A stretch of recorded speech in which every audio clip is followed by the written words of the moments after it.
Shalom Bapak Ibu yang dikasihi Tuhan, apa kabarnya? Selamat pagi dan selamat hari Minggu. Pada kesempatan ini kita bersyukur bersama-sama kepada Tuhan. Dan saya percaya bahwa setiap kita dalam keadaan yang sehat, amin. Dan pada pagi hari kita akan sama memuji Tuhan dan menyembah Tuhan sebelum kita mendengarkan kebenaran firman Tuhan. Mari kita akan kita berkata, aku diberi kuasa dari Raja Mulia.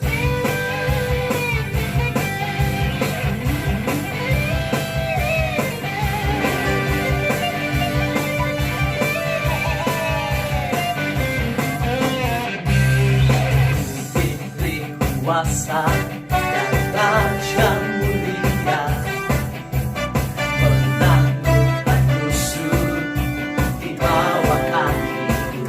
Pakai kuasa dan Raja Mulia. Bila Allah ada bersamaku, siapa jadi lawanku? Sungguh besar Kau Tuhanku, Engkau perisai hidupku. Ku berdiri dengan iman dalam Yesus Tuhan. Kau yang memberi kemenangan. Terpujilah Engkau Raja segala raja. Ku diberi kuasa.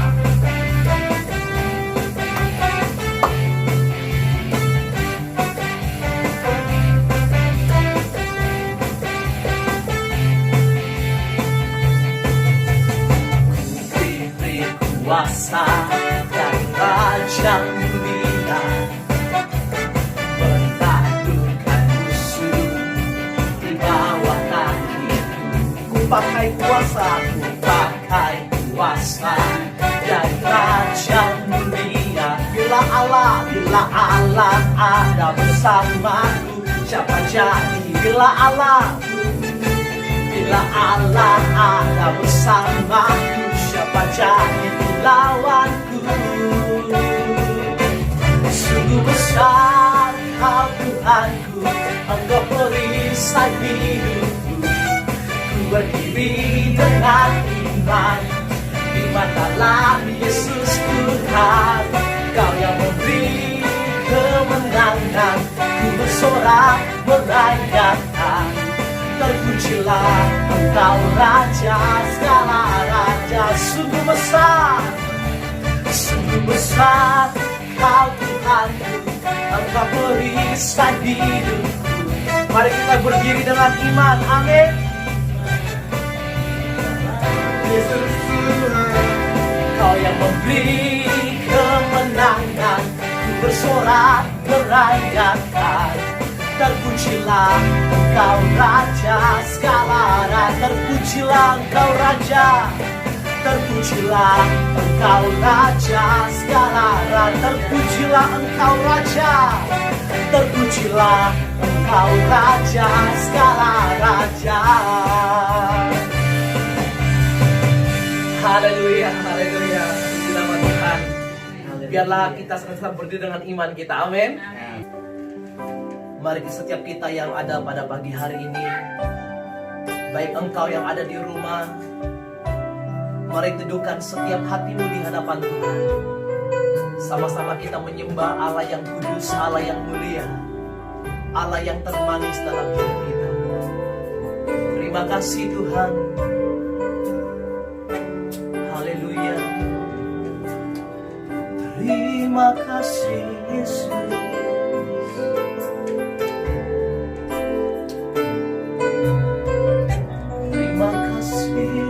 Tuhan kami. Mari sama-sama kita mau katakan, Kau yang terindah dalam hidup kami Tuhan.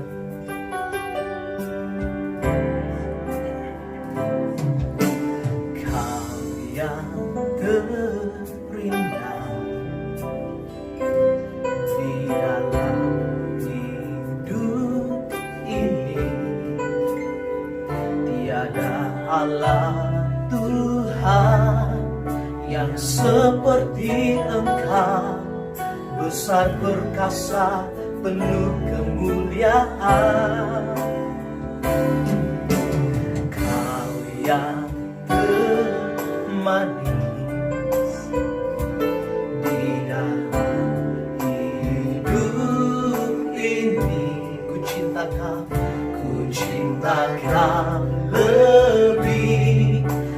dari segalanya. Besar kasih setiamu kepadaku. Ku sembah Kau, ya Allahku. Ku tinggikan nama-Mu selalu. Tiada lutut tak bertelut menyembah Yesus Tuhan Rajaku. Ku sembah Kau, ya Allahku. Ku tinggikan nama-Mu selalu. Tiada lidah kan mengaku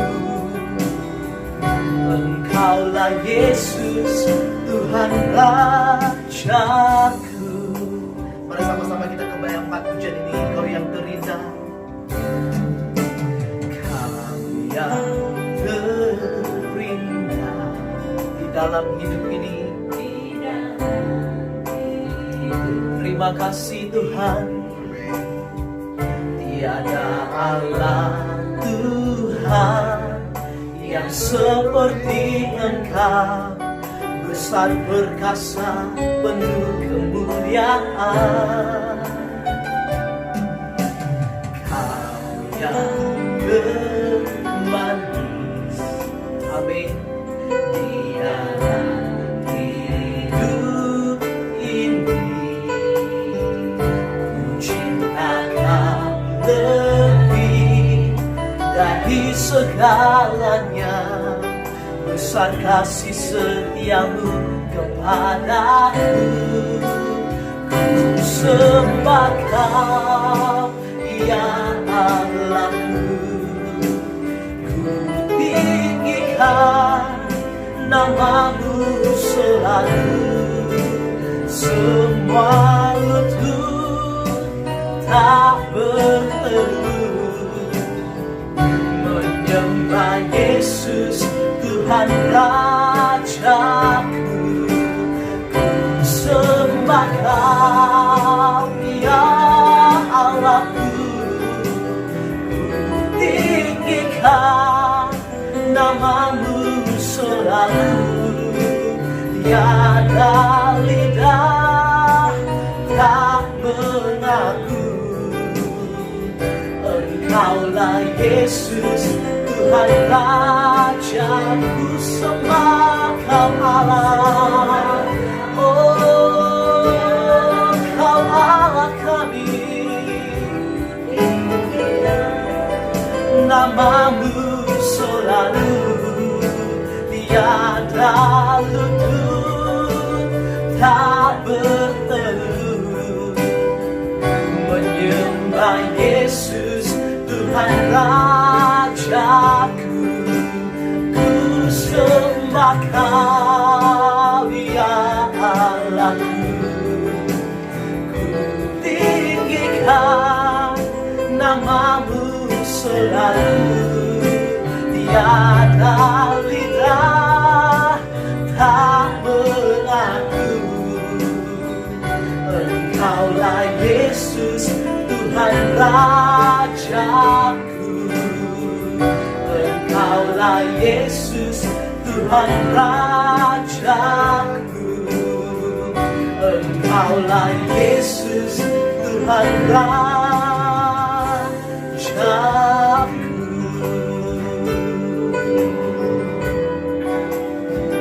Mari kita sembah Dia Tuhan.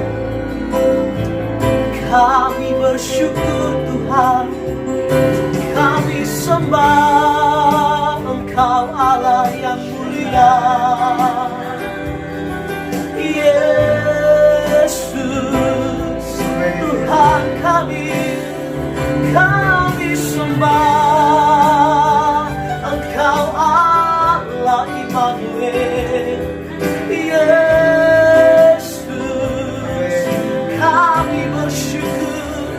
Kami bersyukur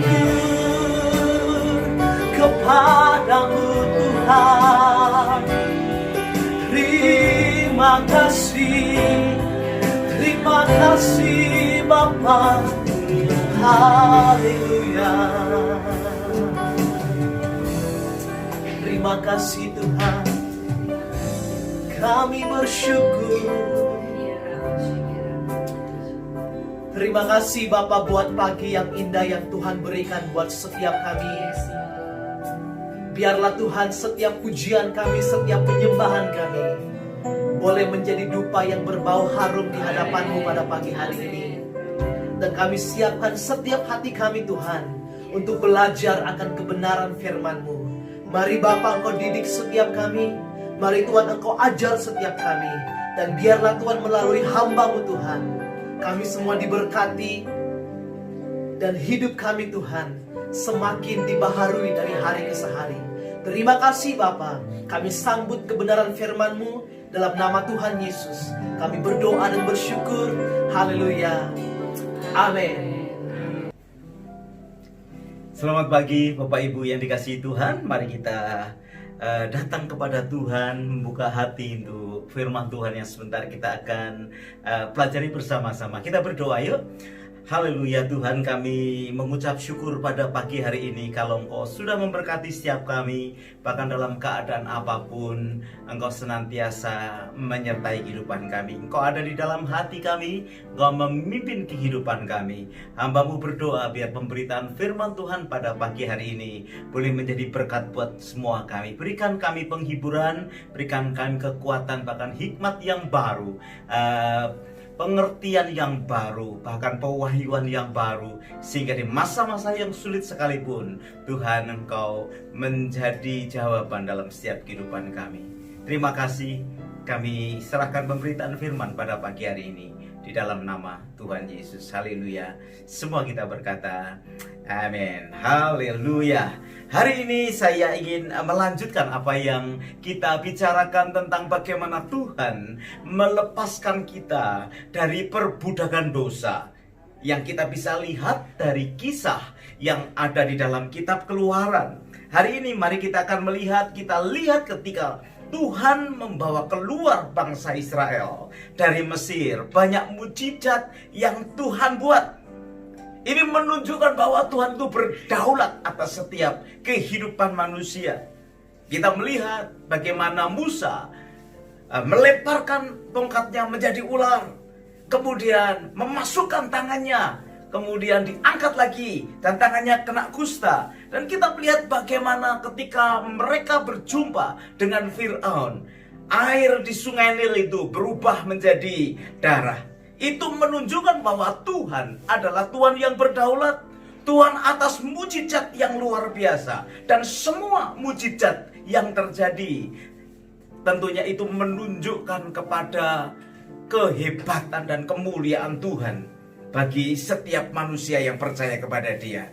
Saudara yang dikasihi Tuhan, pengharapan di tengah-tengah keadaan yang sulit, keadaan yang menghimpit, itu membuat orang-orang percaya bisa bertahan. Itu sebabnya ketika memasuki tahun yang baru, di dalam doa-doa saya, ada sesuatu yang Tuhan taruh di dalam hati. Siapkan sidang jemaat Tuhan untuk menghadapi masa-masa yang sulit. Yang kedua, siapkan sidang jemaat Tuhan supaya apa? Memiliki kehidupan yang lebih rohani lagi. Itu sebabnya ketika kita meeting pastoral bersama-sama, saya sampaikan untuk Jire, untuk saudara dan saya, tahun ini adalah tahun kematangan rohani. Saudara yang dikasihi Tuhan, biarlah the year of maturity itu betul-betul menjadi bagian kehidupan kita. Perhatikan, manusia selalu bermasalahnya itu ada di dalam hati. Manusia memiliki masalah pada hatinya. Dan perhatikan ketika manusia hatinya ini percaya kepada Tuhan, hatinya ada atau Tuhan ada di dalam hatinya, atau hidupnya dikuasai oleh Tuhan sepenuhnya, maka yang terjadi dalam kehidupan manusia adanya pengharapan yang luar biasa. Tetapi ketika manusia atau hati manusia mulai mencoba mau berusaha dengan kekuatannya sendiri menghadapi kehidupan ini, maka bisa dipastikan akan terjadi kekecewaan yang luar biasa. Nah, kita akan melihat beberapa hal di kitab Keluaran lagi. Hari ini kita akan mempelajari dari Keluaran pasal 4 dan pasal ke-5. Bapak Ibu Saudara yang dikasihi Tuhan, lebih spesifik kita akan melihat bagaimana Musa berjumpa dengan Fir'aun dan melakukan banyak mujizat. Bahkan di dalam Keluaran pasal yang keempat ayat 31 dikatakan seperti begini, lalu percayalah bangsa itu, dan ketika mereka mendengar bahwa Tuhan telah mengindahkan orang Israel dan telah melihat kesengsaraan mereka, maka berlututlah mereka dan sujud menyembah. Di pasal yang keempat ayat terakhir ini terjadi sesuatu yang luar biasa. Kenapa? Karena tanda-tanda mujizat dinyatakan. Semula Musa tidak bisa diterima oleh orang-orang Israel. Tetapi ketika Tuhan menunjukkan mujizat melalui Musa, maka mereka akhirnya dia percaya kepada Musa. Dan Alkitab mencatat mereka berlutut dan menyembah, sujud kepada Tuhan. Ini sesuatu yang luar biasa karena mereka gembira sekali. Ternyata Tuhan itu mengindahkan akan teriakan mereka. Tuhan mengindahkan keadaan mereka yang terpuruk.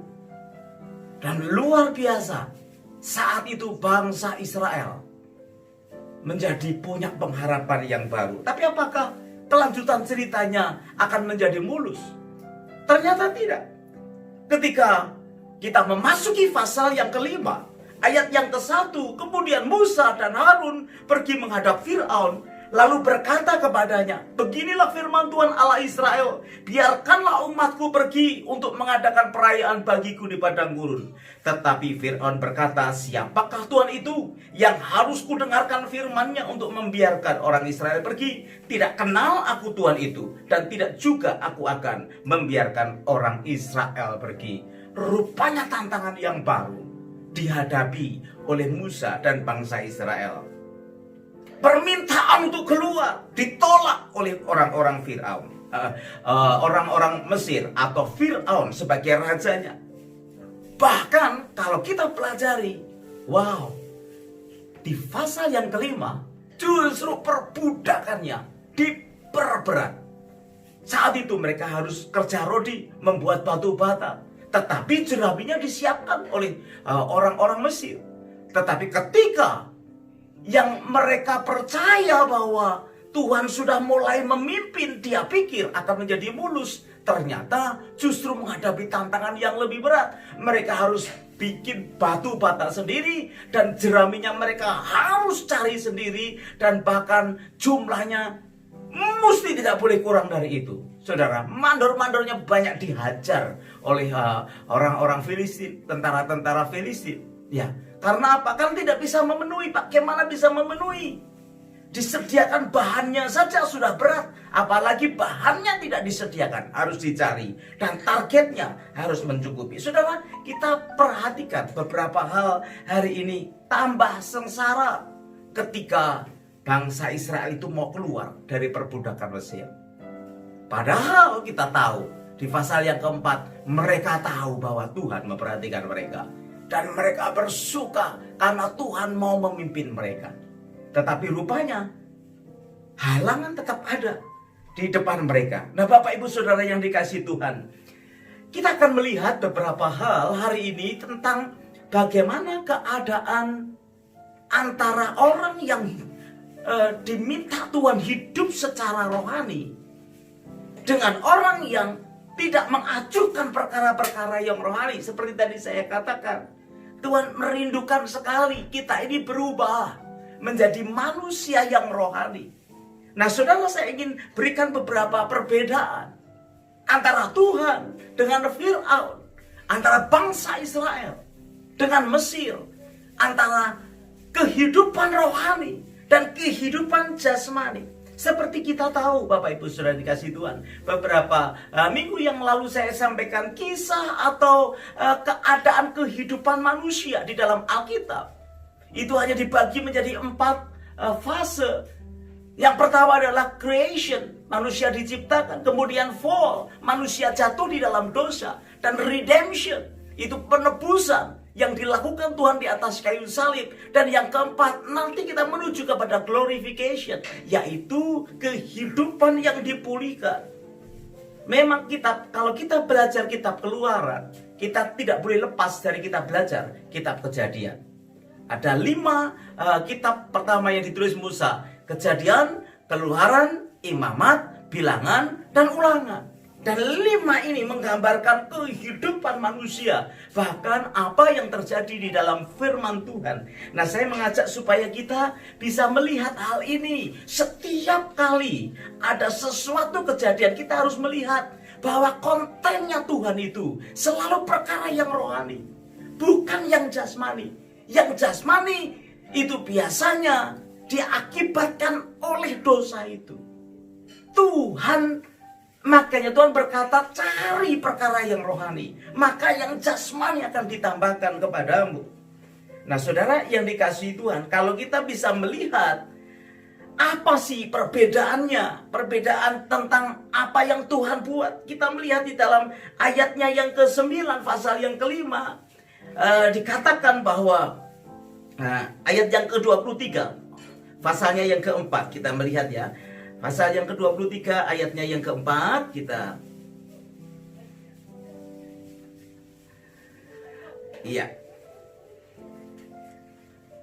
melihat lebih dulu. Pasal yang ke-4 ayatnya yang ke-23, Alkitab berkata begini: sebab itu aku berfirman kepadamu, biarkanlah anakku itu pergi, supaya ia beribadah kepadaku. Nah, kata beribadah itu sebetulnya akar katanya yaitu melakukan pekerjaan. Ya, sama dengan yang ditulis di dalam ayatnya yang ke-9, pasal Keluaran pasal 5. Pekerjaan orang-orang ini harus diperberat. Jadi kalau dari sisi rohani, Tuhan mau berkata, pekerjaan anak-anak Tuhan itu haruslah beribadah kepadaku. Tetapi untuk orang-orang dunia, pekerjaan itu adalah merupakan sesuatu yang harus terus diperberat di dalamnya. Ini kata aslinya sama yang dipakai, yaitu aboda. Jadi bekerja. Kalau dari sisi Tuhan perbedaannya, pekerjaan anak-anak Tuhan itu adalah beribadah kepada Dia. Makanya semua kita diarahkan untuk belajar beribadah kepada Dia. Tetapi buat orang dunia, pekerjaan atau work atau aboda itu adalah satu pekerjaan yang melayani sebagai seorang budak. Nanti kita akan lihat lebih jauh lagi.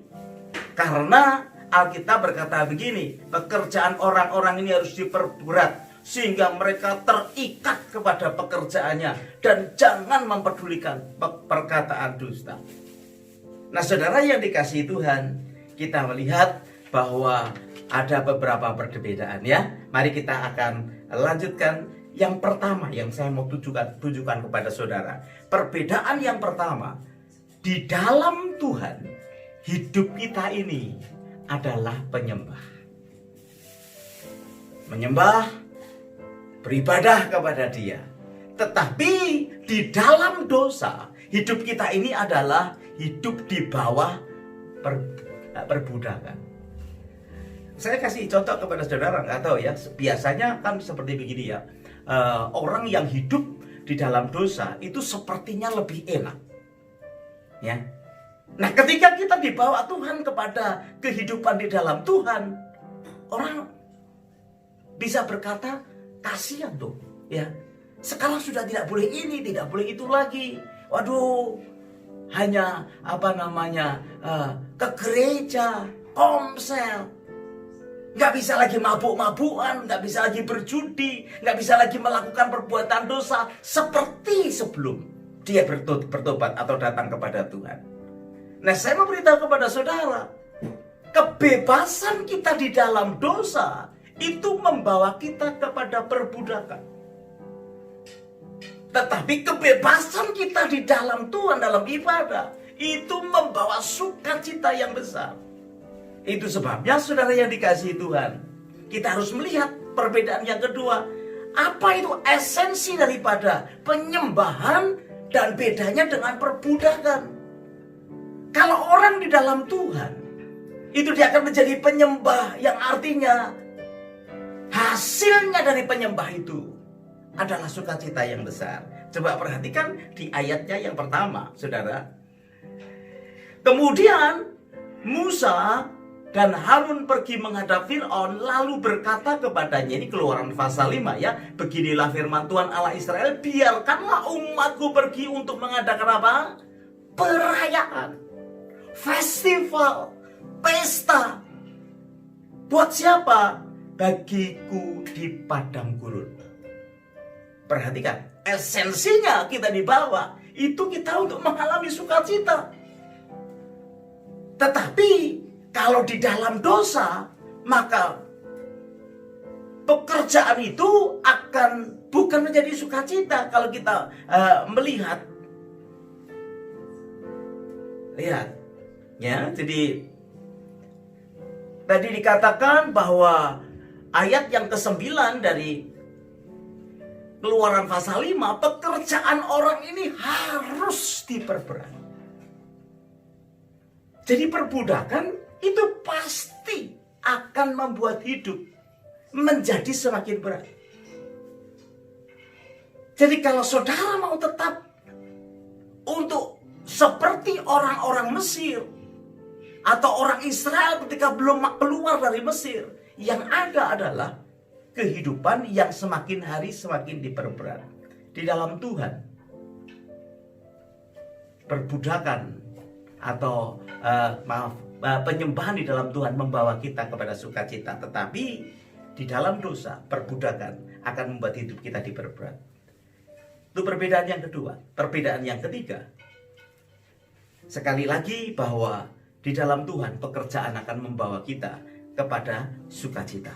Tetapi di dalam dosa pekerjaan akan membawa beban dan duka. Ya, jadi yang pertama tadi, di dalam Tuhan kita menjadi penyembah.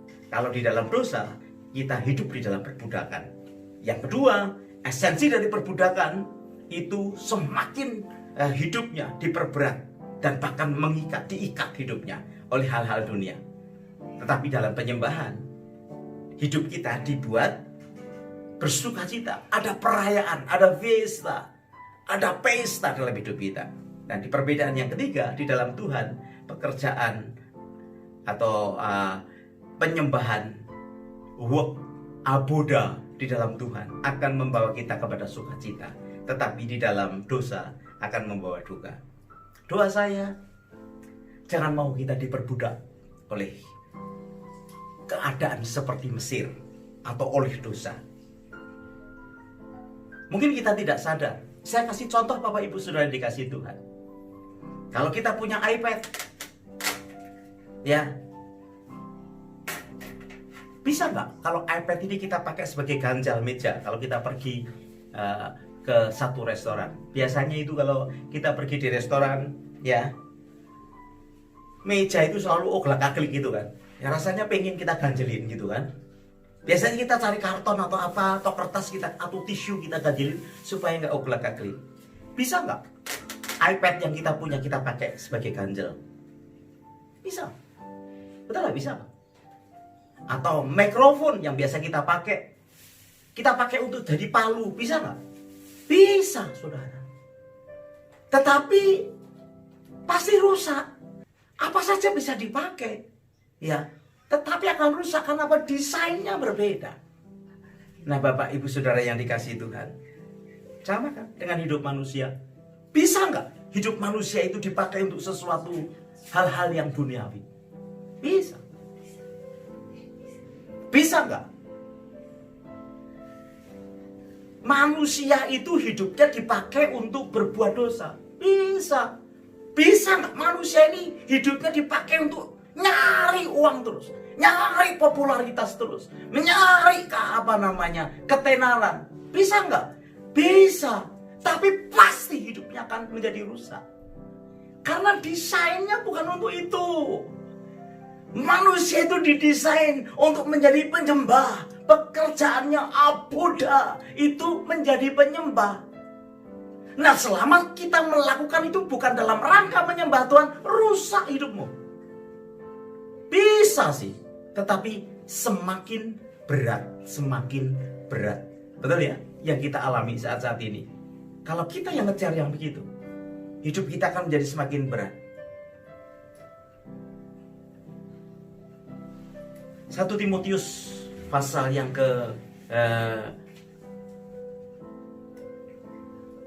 pasalnya yang ke-6 ayatnya yang ke-10. 1 Timotius pasal 6 ayat 10 berkata gini, karena akar segala kejahatan ialah cinta akan uang. Sebab oleh memburu uanglah beberapa orang telah menyimpang dari iman dan menyiksa dirinya dengan berbagai-bagai duka. Bisa kan? Manusia bisa mengejar uang, tetapi Alkitab berkata yang cinta kepada uang akhirnya menyiksa dirinya dengan berbagai-bagai duka. Nah, Bapak, Ibu, Saudara yang dikasihi Tuhan, manusia kalau tidak tahu desainnya, hidupnya pasti akan hampa. Itu sebabnya kita belajar kitab Keluaran, karena ini gambaran yang begitu jelas sekali. Seperti bagaimana Tuhan melepaskan kita dari dosa. Karena kalau saudara dan saya tetap terus tinggal di dalam dosa, bisa nggak? Bisa. Tetapi kita hidup di dalam roh perbudakan, yang akhirnya menjadikan kita semakin hari semakin berat. Tapi Tuhan mau supaya kita keluar daripada itu. Pelayanan juga hal yang sama buat anak-anak Tuhan, bagi pelayan Tuhan. Pelayanan bisa juga, saudara, menjadi satu perbudakan dalam hidupmu. Kalau engkau dan saya tidak tahu tujuannya itu apa. Beberapa di antara saudara pernah berkata kepada saya, bagaimana nih ya, saya kok mengalami burnout. Itu sudah bisa dipastikan salah tujuan dalam melayani.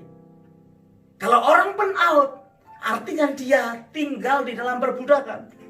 Hal-hal yang rohani pun, pekerjaan-pekerjaan rohani pun bisa menjadi perbudakan di dalam kehidupan kita.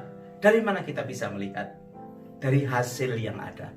Tetapi kalau engkau mencintai Tuhan, engkau melakukan hal-hal yang rohani itu benar, saudara yang dikasihi Tuhan, yang ada itu adalah perayaan dalam hidup kita. Amin. Hati dipenuhi sukacita. Ya, no? Ya, kita ini merasakan akan hal itu. Ketika kita masih kebaktian bersama-sama, ya, itu bisa, teman-teman itu bisa datang 1 jam, 1,5 jam sebelum ibadah dimulai. Dan jemaat pulang, dia masih tetap tinggal situ, mengikuti ibadah yang kedua, mengikuti ibadah yang ketiga. Bahkan setelah selesai ibadah yang ketiga, masih kumpul, masih membicarakan tentang pekerjaan Tuhan. Sampai orang berkata, nggak capek toh? Ya betul. Kalau ditanya capek, capek kita. Tapi hati ini tidak merasa berat. Penuh dengan sukacita. Anak-anak kecil saja, mereka penuh dengan sukacita setelah acara selesai. Waduh, kita mau kemana ini? Sukacita. Padahal besoknya harus bekerja, harus bersekolah. Ini perbedaannya. Ketika kita mengiring kepada Tuhan, ketika kita melakukan perkara-perkara yang rohani, maka saudara, hasilnya itu sukacita yang besar. Nah, Bapak Ibu Saudara yang dikasihi Tuhan, mari kita lihat beberapa hal setelah kita bisa menyelesaikan bagaimana sekarang kita bisa lepas dari perbudakan dan menjadi penyembah Tuhan. Di ayat yang ke-22, Tuhan berkata begini, lalu Musa kembali, ya, menghadap Tuhan, katanya, Tuhan, mengapakah kau perlakukan umat ini begitu bengis? Mengapa pula aku yang kau utus? Ayat 23, sebab sejak aku pergi menghadap Fir'aun untuk berbicara atas namamu, dengan jahat diperlakukannya umat ini. Dan engkau tidak melepaskan umatmu sama sekali. Perhatikan ayat yang ke-24. Tetapi Tuhan berfirman kepada Musa, sekarang engkau akan melihat apa yang akan kulakukan kepada Fir'aun. Sebab dipaksa oleh tangan yang kuat, ia akan membiarkan mereka pergi. Ya, dipaksa oleh tangan yang kuat, ia akan mengusir mereka dari negeri mereka. Saudara, kalau kita melihat ya, pertolongan Tuhan dia luar biasa. bisa diibaratkan tangan yang kuat, yang besar, kaki yang menekan, menginjak, luar biasa. Dan itu akan dilakukan bagi orang-orang yang sungguh-sungguh hidupnya mau keluar dari Mesir dunia ini. Di dalam kitab Keluaran, Tuhan memberikan tanda tanganku yang kuat akan membawa mereka keluar dari Mesir. Ini gospel connectionnya nih ya. Jadi di kitab Keluaran, bangsa Israel dibawa keluar dengan tangan Tuhan yang kuat. Dan saudara, kalau saudara sudah mulai membaca seperti yang saya anjurkan untuk sepanjang bulan ini membaca kitab Keluaran, kau melihat bagaimana Tuhan menolong mereka dengan luar biasa. Tetapi bagi kita orang yang percaya, Yesus melakukan jauh lebih besar daripada yang dilakukan oleh Musa. Musa dipimpin oleh Tuhan membawa bangsa Israel, tetapi bangsa Mesir dikutuk langsung oleh Tuhan. Tetapi Yesus diutus untuk mengeluarkan kita dari dosa, menebus dari dosa, sekaligus menanggung akan kutukan yang harusnya kita yang menanggung. Saudara yang dikasihi Tuhan, Dia menanggung hukuman kita. Minggu lalu kita rayakan Easter yang ada. Kitab Yesaya 53 ayat 2 sampai 5 berkata, sebagai taruk ia tumbuh di hadapan Tuhan dan sebagai tunas dari tanah kering. Ia tidak tampan dan semaraknya pun tidak ada, sehingga kita memandang dia dan rupanya tidak, sehingga kita menginginkannya. Ia dihina, dihindari orang, seorang yang pernah penuh kesengsaraan dan yang biasa menderita kesakitan. Ia sangat dihina sehingga orang menutup mukanya terhadap dia, dan bagi kita pun dia tidak masuk hukuman. Bapak Ibu yang dikasihi Tuhan, itu yang dilakukan. Penyakit kita yang ditanggungnya, kesengsaraan kita yang ditimpakannya kepadanya. Itu sebabnya Yohanes 3:11 berkata, cari dahulu kerajaan Allah dan kebenarannya, maka semuanya akan ditambahkan kepada kita. Karena begitu Allah mengasihi akan dunia ini, sehingga Dia mengaruniakan anaknya yang tunggal, supaya barang siapa yang percaya kepadanya tidak binasa. Roma 5 ayat yang ke-8. Sebentar kita akan selesai ya. Roma 5 ayatnya yang ke-8. Akan tetapi Allah menunjukkan kasih-Nya kepada kita oleh karena Kristus telah mati untuk kita ketika kita masih berdosa. Bahkan ketika kita masih berdosa pun, Alkitab berkata Kristus mati buat kita. Bapak Ibu Saudara yang dikasihi Tuhan, Yesaya pasal 53 ayat 5 tadi dikatakan juga, oleh bilur-bilurnya kita menjadi sembuh. Dia tertikam oleh karena pemberontakan kita, Dia diremukkan oleh karena kejahatan kita. Ganjaran yang mendatangkan keselamatan bagi kita ditimpakannya kepadanya, dan oleh bilur-bilurnya kita menjadi sembuh. Inilah alasan kenapa kita tetap setia dan melayani Tuhan.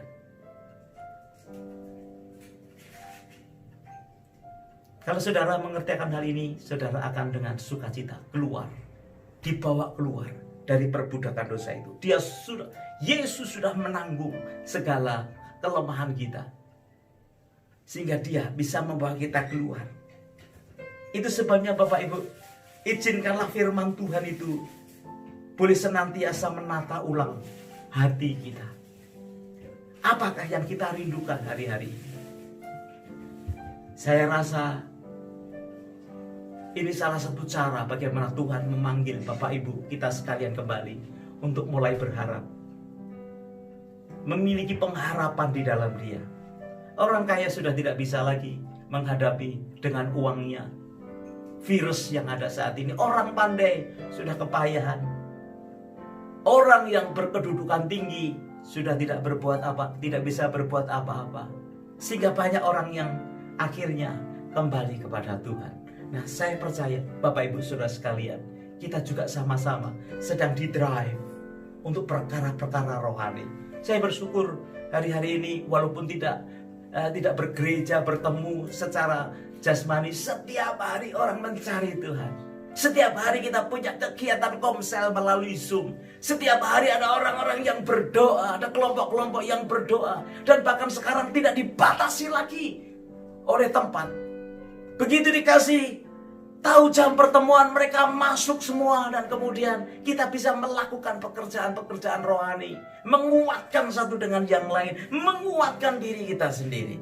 Nah, Bapak Ibu Saudara dikasih Tuhan, mari kita tata ulang kehidupan kita dengan firman Tuhan, supaya hati kita tidak terus seperti bangsa Israel itu ingat akan Mesir, ingat akan perbudakan. Dan memang setan membuat seperti begitu, supaya kita ingat terus hal-hal yang duniawi, yang ujungnya menuju maut. Tetapi kita mulai terbiasa dengan perkara-perkara yang rohani. Tuhan Yesus membayar dengan harga mahal, supaya saudara dan saya bisa kembali menyebut Dia Bapa. Bukan tinggal di dalam perbudakan yang terus menekan.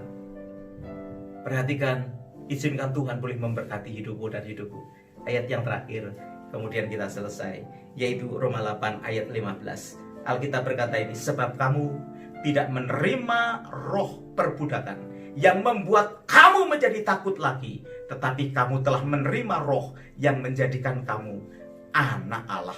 Oleh roh itu kita berseru, ya Aba, ya Bapa.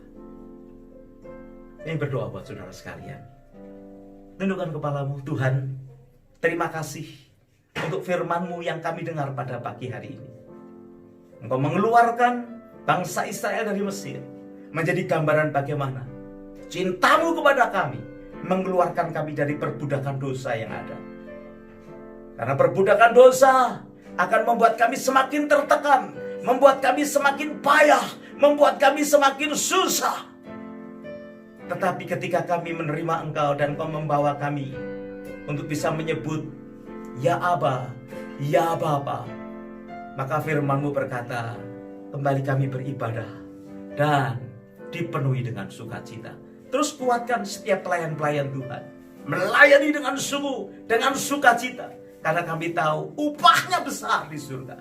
Dan kami berdoa untuk seluruh sidang jemaat-Mu, supaya semua kami juga menyadari bahwa hidup kami, pekerjaan kami yang didesain oleh Tuhan, itu bukan untuk mengejar perkara-perkara dunia, tetapi Tuhan menciptakan hidup kami itu didesain untuk menyembah dan memuliakan nama Tuhan. Apapun yang kami kerjakan, pekerjaan, studi, urusan rumah tangga, semua kami kerjakan sebagai penyembahan kami kepada Tuhan.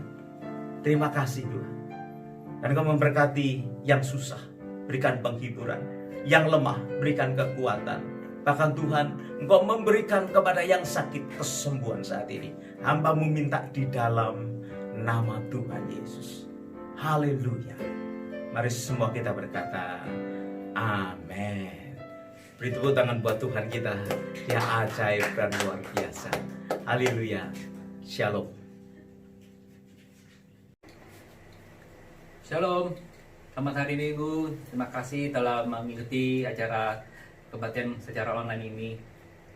Sebentar saya mau membagikan pengumuman, dan sebelum itu saya mengucapkan selamat hari Minggu juga untuk buat seluruh sidang jemaat yang sudah mengikuti acara online streaming ini.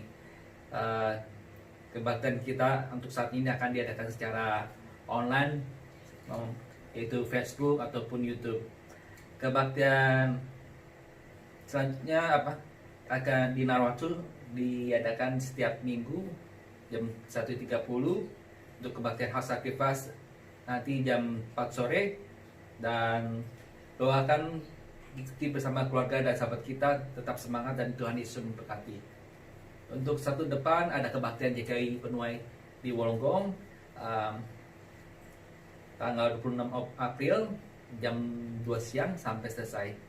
Kita doakan dan ajak jiwa baru juga bersama-sama untuk diberkati. Untuk offering bagi Bapak Ibu Saudara sekalian yang ingin membawa tithing dan offering, silakan transfer ke account Indonesian Christian Fellowship dengan BSP number 082 332 dan account nomornya 83594 0914. Sekian warta jemaat untuk minggu ini. Tetap kuat dan semangat di dalam Tuhan. Tuhan berkati. Oke, mari kita doa untuk persembahan. Terima kasih ya Tuhan Yesus, yang mengucap syukur Tuhan sepanjang minggu ini Tuhan, Kau telah memberkati kami ya Tuhan Yesus. Dan terima kasih Tuhan untuk hamba-Nya telah membagikan firman Tuhan pada pagi hari ini Tuhan Yesus. Terima kasih ya Tuhan, terima kasih ya Tuhan Yesus. Sebentar kami akan untuk persembahan Tuhan, kiranya Tuhan berkati persembahan kami untuk maupun persembahan khusus Tuhan. Dan kami akan memberi pesanan kami dengan penuh sukacita dan ucapan syukur Tuhan. Terima kasih Tuhan Yesus, hanya di dalam nama Tuhan Yesus kami berdoa. Haleluya. Amin. Mari saudara Bapak Ibu yang terkasih, mari kita bersatu dalam doa. Bapa kami yang ada di surga, kami mengucap syukur Bapa untuk pernyataan Kau sepanjang ibadah online kami ya Bapa. Walaupun di dalam online ya Bapa, kami mengucap syukur ya Bapa. Biar segala sidang jemaat-Mu ya Bapa dapat menikmati, dapat merasakan Bapa kehadiran-Mu ya Tuhan. Serta mereka ya Bapa mengerti ya Bapa, serta menjadi kekuatan bagi kehidupan mereka, serta berbuah lebat di dalam kehidupan mereka ya Tuhan. Bapa, kini saatnya kami mau menaikkan beberapa doa syafaat kami ya Tuhan.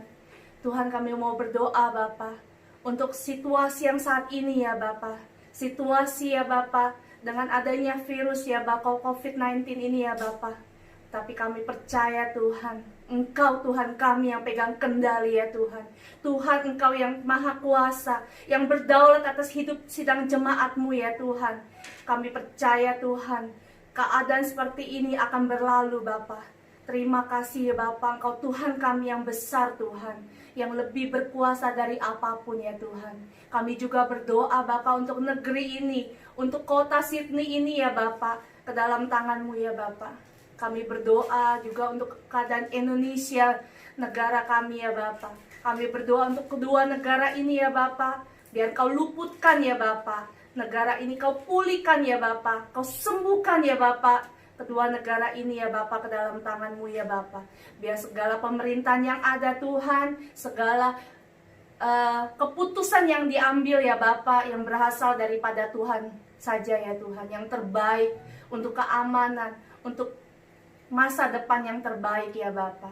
Kami juga berdoa ya Bapa untuk sidang jemaat-Mu ya Bapa, yang sedang sakit ya Bapa, yang susah hati ya Bapa, yang punya kehilangan pekerjaan juga ya Bapa. Kami serahkan Bapa, biar Kau gantikan ya Bapa. Yang sakit Kau sembuhkan ya Tuhan, yang berbeban berat Kau hibur ya Tuhan. Terima kasih ya Bapa, biar tangan-Mu ya Bapa yang menyertai mereka. Biar tangan-Mu ya Bapa yang memegang mereka, kehidupan kami ya Bapa. Terima kasih Tuhan, Tuhan Yesus. Ke dalam tangan-Mu ya Bapa kami berserah. Biar hidup kami semakin hari ya Bapa, semakin mengandalkan Engkau ya Bapa. Semakin hari ya Bapa, kami semakin melekat kepada Engkau ya Yesus. Terima kasih Tuhan Yesus, terima kasih Bapa. Di dalam nama Tuhan Yesus kami berdoa, kami mengucap syukur. Haleluya, amin. Bapak Ibu, mari kita akan selesai dengan ibadah kita siang hari ini. Saya berharap nanti kita bisa bersama-sama berfellowship di dalam Zoom. Kalau Bapak Ibu bisa berjoin bersama-sama untuk kita melakukan fellowship. Mari kita akan menyanyikan satu pujian. Kiranya Engkau memberkati aku berlimpah-limpah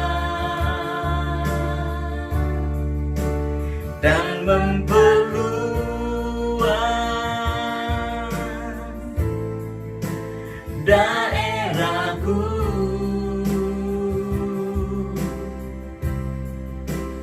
dan kiranya tangan-Mu menyertai aku dan melindungi aku daripada malapetaka, sehingga kesakitan tidak menimpa aku. Kedangkan tanganmu di hadapan Tuhan, terima berkat Tuhan pada siang hari ini. Bapak Ibu Saudara yang dikasihi Tuhan, biarlah kita berpisah dengan membawa berkat yang besar dari Allah Bapa, cinta kasih dari Tuhan kita Yesus Kristus, bahkan persekutuannya di dalam Roh Kudus menyertai hidupmu dan hidupku dari sekarang bahkan sampai selama-lamanya. Semua kita berkata, amin. Haleluya. Selamat siang ya. Sampai jumpa. Tuhan memberkati.